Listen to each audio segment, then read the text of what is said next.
अस्सलामुअलैकुम, कैसे हैं सब लोग? बिल्कुल ठीक ठाक। एक आम सा छुट्टी का दिन है, हफ्ते वाले दिन। ये देखिए हमारे टेरेस के ऊपर जो माशाल्लाह से हमारे लगे हैं पौधे, उनके अंदर जो फ्रूट्स हैं वो पक रहे हैं।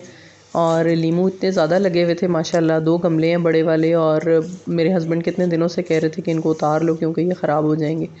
तो बहरहाल ये छुट्टी के दिन ज़ैनब और उसके बाबा ने टेरेस पे जाके टोकरी ली और सारे के सारे लीमू जो है वो तोड़ लिए।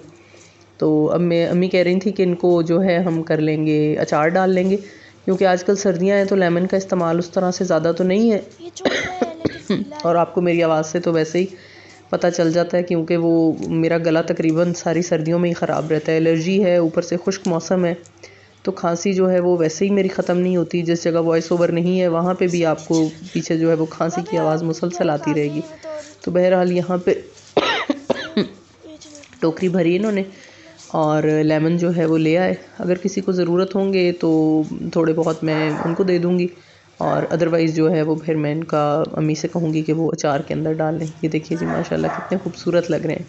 तो यहाँ पे अब नाश्ते का टाइम हो गया, तो नाश्ता बनाने से पहले जो है वो केले पड़े हुए थे। तो वो मैंने कहा चले उनका मिल्क शेक बना दूँ, क्योंकि जब तक रोटी बनती है तो तब तक बच्चे थोड़ा इंतज़ार कर लें। बड़ी बेटियाँ तो सो रही थी, ज़ैनब और उसके अब्बा उठे हुए थे। तो यहाँ पे हर देसी फैमिली की तरह हमने भी नाश्ते में, हम तो क्योंकि रात का सालन खाते हैं और उसके साथ रोटी।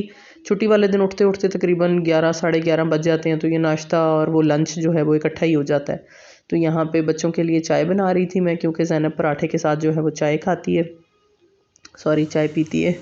और यहाँ पे मैंने रोटियाँ जो हैं वो बनानी शुरू की अपने हस्बैंड के लिए, क्योंकि वो तो सालन के साथ खुश्क रोटी लेते हैं। तो उनके लिए मैंने सूखी रोटी बनाई। और बच्चे जो हैं वो क्योंकि पराठा शौक़ से खाते हैं, तो उनके लिए पराठे के साथ जो है वो चाय और पराठा, वो मेरी अपनी भी सबसे ज़्यादा जो फेवरेट डिश है यहाँ पे। क्योंकि कैमरा एक हाथ में पकड़ा हुआ है और एक हाथ से मैं चाय डाल रही हूँ, तो वो चाय को शूट करने के बजाय मैंने शायद वो रोटी पे जो है वो कैमरा रख दिया, क्योंकि वो साइड पे था, ट्राईपॉड नहीं लगा हुआ, तो मुझे नज़र तो नहीं आ रहा था कि कहाँ पे कौन सी जगह बन रही है। तो ये आप देख लें, रोटी की वीडियो बन रही है, चाय जो है वो बहरहाल मेरा हाथ ही आ रहा है बीच में सारा। तो यहाँ पे मैंने साथ साथ जो है वो कोशिश होती है कि गरम गरम बच्चे खा लें, क्योंकि सर्दी बहुत है और खाना फ़ौरन से जो है वो ठंडा हो जाता है। गैस का प्रेशर भी मुनासिब ही है, शुक्र है अल्हम्दुलिल्लाह हम जहाँ पे रहते हैं वहाँ पे गैस की लोड शेडिंग का तो कोई इशू नहीं है, वरना बाकी मुल्क में तो बहुत ज़्यादा सुना है कि हालात जो हैं वो ख़राब हैं। अच्छा जी, तो सर्दी इतनी ज़्यादा है कि हमें कुछ दिन के बाद एक बड़ा प्रोजेक्ट जो है वो करना है, और उसके लिए काफ़ी सारा हमें टाइम रिक्वायर्ड होता है। तो इसलिए काम लेकिन कोई भी करने की हिम्मत नहीं होती। यहाँ पे मैंने वो देसी घी लगा के जो है वो ज़ैनब का पराठा बनाना शुरू किया, और बनाते बनाते जो है वो मैं साथ साथ जो है वो चाय रखी, इनके बाबा को खाना दिया। कोशिश ये थी कि बच्चे उठ जाएं और उनको दूं, क्योंकि मुझे कुछ ज़रूरी कामों के लिए जाना था, एक दो काम थे बाज़ार में। और छुट्टी वाले दिन आपको पता है वो सैटरडे संडे के 2 ही दिन होते हैं। तो हमारा जो सोफ़ा रेनोवेट होने वाला था वो भी मैं आपको दिखाती हूँ। हाँ जी, ये देखिए, ये हमने दोबारा से जो है ये फिल कराए हैं, और ये काफ़ी ज़्यादा फूल गए हैं। ये काफ़ी ज़्यादा जो है ये बहुत ज़्यादा हो गए थे, तो कुछ रुई में से जो है फिर वो अम्मी ने निकाल दी, क्योंकि इसके ऊपर अभी मज़ीद जो है वो फ़ोम की एक लेयर भी आनी थी, तो ये बहुत ज़्यादा मोटा हो जाना था। तो अभी मैं आपको इसके ऊपर जो मैं फैब्रिक लेके आई थी वो दिखाती हूँ कि वो कौन सा है। ज़ैनब इधर आए। ये इसकी जो कवरिंग है, ये बेटा दिखाना,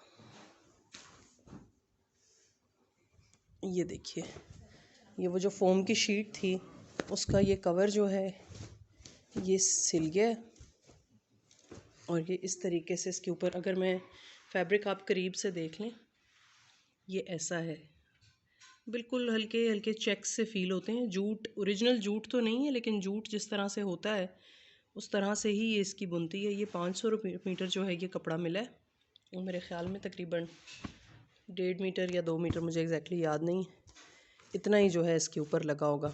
अभी क्योंकि ये नया है तो ये थोड़ा सा जो है वो फूला हुआ लगेगा, लेकिन कुछ दिन जब इसके ऊपर बैठेंगे तो ये बिल्कुल एडजस्ट हो जाएगा।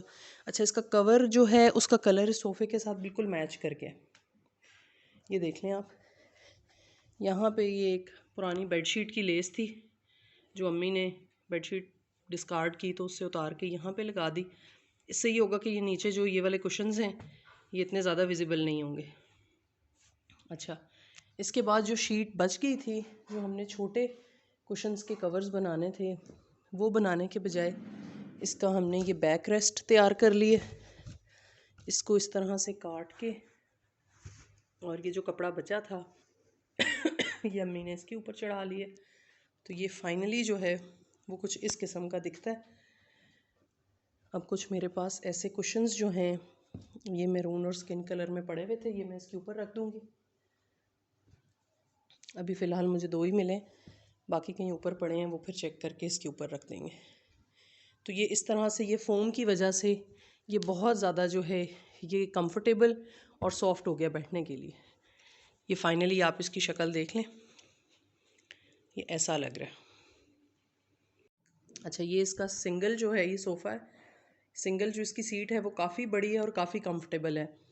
इसकी जो ये गद्दी है, जो कुशन है, ये काफ़ी ऑलरेडी जो है वो कंफर्टेबल था बैठने के लिए, इसलिए फिर इसके ऊपर हमने फ़ोम की शीट काट के नहीं लगाई और इसको एज़ इट इज़ ही रहने दिया। इसको भी दोबारा भरवा के वैसे ही इसके ऊपर जो है वो जूट का कवर चढ़ाया है, और ये जो लेस थी जो डबल सोफ़े पे लगी है उसके साथ की हमने यहाँ पे सिंगल पे भी लगा दी। ये देख लें आप, और ये बड़ा ही खूबसूरत जो है वो लग रहा है और बिल्कुल अच्छी तरह से जो है वो रिन्यू हो गया। ये देखिए, तो तकरीबन जो है वो 5,000 रुपया शायद इस पे लगा होगा। 3,000 की शीट आई है और कोई 2,000 के करीब कपड़ा है, और उसके बाद जो है, नहीं 2,000 भी नहीं, कपड़ा शायद कम पैसों में है। कितने का है कपड़ा? 2200 रुपये का। अच्छा सॉरी, ये 4-4.5 मीटर था, मेरा ख्याल था 1-1.5 मीटर है। तो ये 2200 रुपये का कपड़ा, तो ये तकरीबन 5,000 रुपये में पूरा सोफ़ा जो है ये दोबारा से रेनोवेट हो गया और बहुत अच्छा जो है ये लुक भी अच्छी दे रहा है और ये कंफर्टेबल भी हो गई, ये आप देख सकते हैं। अच्छा जी, सर्दी की वजह से या पता नहीं सारा दिन काम करते रहने की वजह से मैंने तो कुछ और नहीं खाया नाश्ते के अलावा। तो शाम में मेरे सर में इतना शिद्दत का दर्द था कि मुझे लग रहा था मेरा सर फट जाएगा। तो यहाँ पे रहने वाले वाक़ एंड पिंडी इस्लामाबाद में सेवर फूड्स बड़ी अच्छी ऑप्शन है, खाना बहुत अच्छा होता है, बहुत फ्रेश गर्म, और उसके अलावा साफ़ सुथरा भी है और इकनॉमिकल भी होता है। तो हम भी वहीं चले गए शाम को, बच्चे क्योंकि शौक़ से खाते हैं, और मेरी बिल्कुल भी हिम्मत नहीं थी कुछ भी बनाने की, क्योंकि मैं शदीद जो है वो थक चुकी थी काम करके। तो यहाँ पे खाना खाने के बाद हमने बच्चों के बेड्स लेने थे, अभी खैर वहाँ से कलेक्ट नहीं किए क्योंकि हमने एक दफ़ा ही डायरेक्टली उनको जो है वो घर पे लेके आएंगे। तो यहाँ पे शोरूम पे गए वापसी पे, ये आप देखें बच्चों के जो बेड्स, सिंगल बेड्स दिए हुए थे वो रेडी हो चुके हैं माशाल्लाह, बहुत ही प्यारे लग रहे थे, पॉलिश हो गए थे। अभी असेंबल नहीं हुए हुए, इसलिए यहाँ पे इतना क्लियर जो है वो नज़र नहीं आएंगे। इंशाल्लाह जब मैं घर जाके इनको असेंबल करूँगी तो फिर ज़रूर आप लोगों को दिखाऊँगी। तो बस ये ऐसे ही रैंडम आज का दिन जो है उसकी कुछ छोटी सी मसरूफ़ियत और छोटी सी जो है वो चंक्स थे जो आपके साथ शेयर किए। तो इंशाल्लाह मिलते हैं नेक्स्ट टाइम किसी नई वीडियो के साथ, तब तक इजाज़त दीजिए, अल्लाह हाफ़िज़।